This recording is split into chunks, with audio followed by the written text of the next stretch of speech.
Gara-gara ini jadi males rakit PC.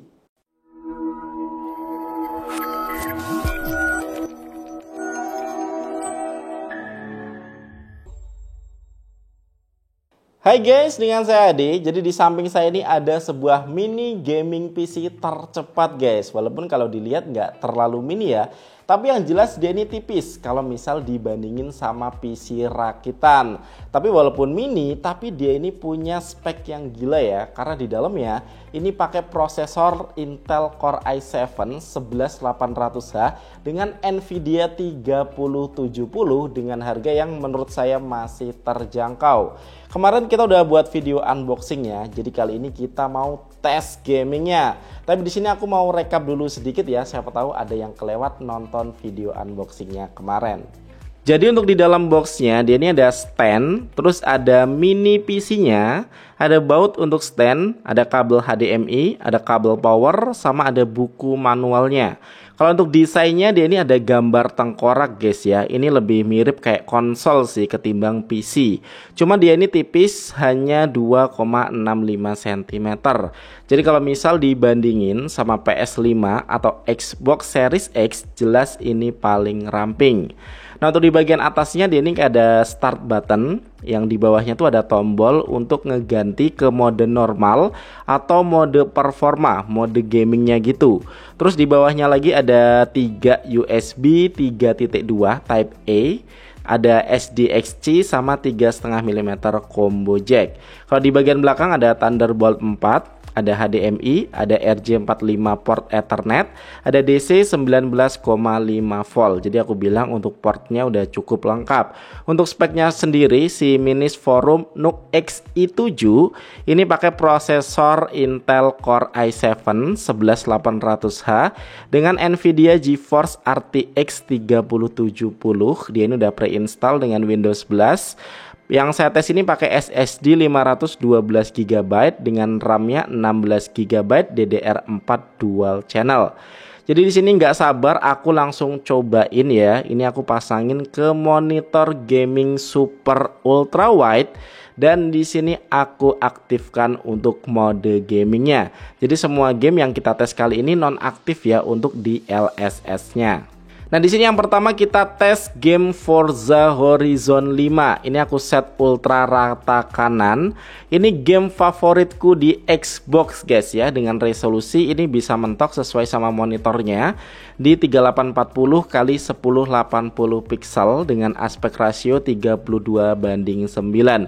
Jadi ini sumpah mantep banget untuk main game racing kayak gini ya.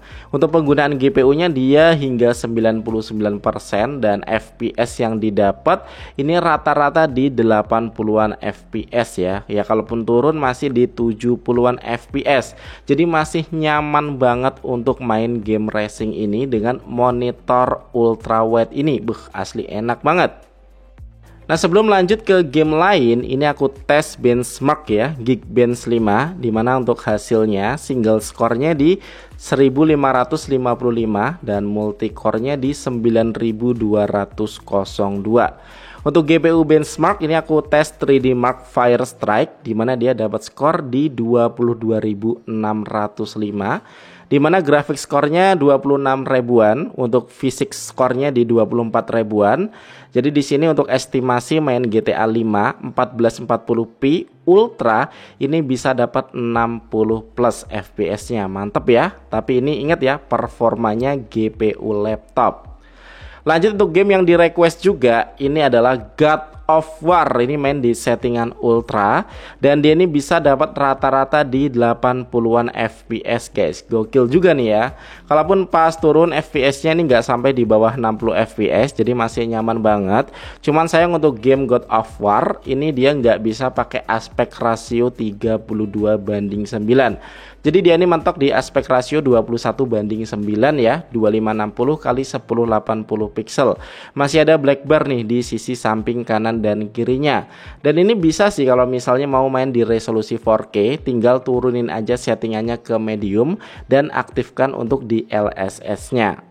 Nah lanjut guys, buat game favorit juga nih ya, ini adalah Genshin Impact. Ini mah enteng guys ya. Kita set ultra mentok rata kanan, penggunaan GPU-nya aja cuma 45% ya. FPS-nya nggak goyah sama sekali, stay di 60 FPS dan bisa main di aspek rasio 32:9. So asik banget.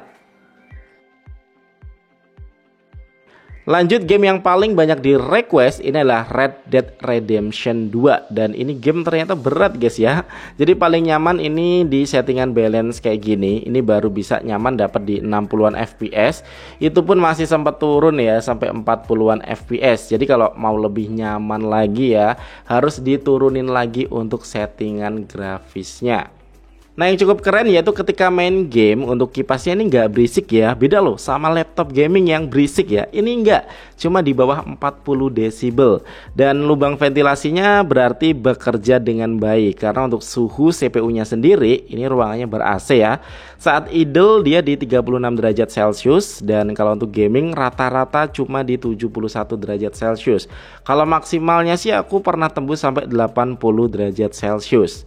Sedangkan untuk konsumsi dayanya pas idle ini di 28 watt. Kalau untuk gaming rata-rata di 170 watt. Kalau untuk gaming maksimalnya di 220 watt. So aku bilang ini irit dayanya. Nah di sini aku cuma tes 4 game ya karena penyimpanannya udah penuh guys ya. Jadi di sini sisa 82 GB. Jadi aku mau coba install eFootball 2023, cuman dia ini udah penuh guys ya. Untungnya di bagian ventilasinya ini dia bisa dibuka dan di sini tuh ada slot M.2 2280 NVMe PCIe SSD. Ini terpasangnya 512 GB. Kalau kurang nih kayak saya bisa di-upgrade sampai 2 TB atau kalau mau beli yang barebone juga bisa ya.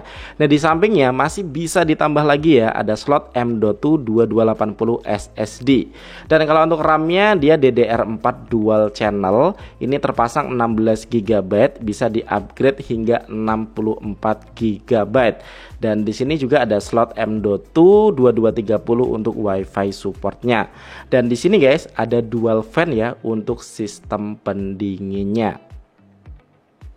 Jadi untuk kesimpulannya baru kali ini sih aku nyobain mini gaming PC dengan form factor yang terus terang ini mirip konsol ketimbang PC.